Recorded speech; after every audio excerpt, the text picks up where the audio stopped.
Bonjour et bienvenue. Aujourd'hui, je voulais vous parler des émotions. Alors, que sont les émotions? Les émotions sont des signaux qui nous disent quoi faire. Il y en a des bonnes et des moins agréables. En fait, elles vont servir à identifier nos besoins. Par exemple, la colère. Je peux être en colère si j'ai le sentiment de ne pas avoir été respecté, que l'on m'a attaqué ou bien que mes limites ont été dépassées. Donc ici, dans cet exemple, le besoin de la colère sera de se faire respecter, ou bien de reproduire les réactions chimiques dans le corps pour pouvoir répondre à une attaque. Il arrive des fois que nous soyons en colère contre nous-mêmes parce qu'on n'a pas su imposer des limites. Donc du coup, on va être en colère vis-à-vis de soi-même. Quand est-ce que cela devient un problème?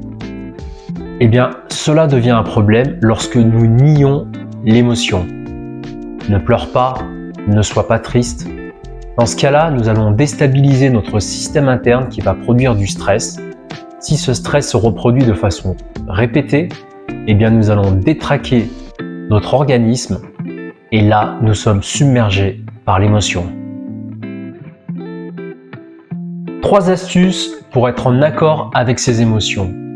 En 1, verbaliser, extérioriser. Donc, poser des mots sur l'émotion va permettre de clarifier et ainsi de réduire l'intensité de l'émotion. En 2, connaître la nature de l'émotion. Ainsi, on va pouvoir s'adapter, comprendre et utiliser cette information pour ne pas être débordé par l'émotion. En 3, enfin, plutôt que de gérer l'émotion, il faut passer par toutes les étapes. La vivre, la reconnaître et l'accepter. Et aussi être conscient de ses pensées. Alors n'hésite pas, like et abonne-toi.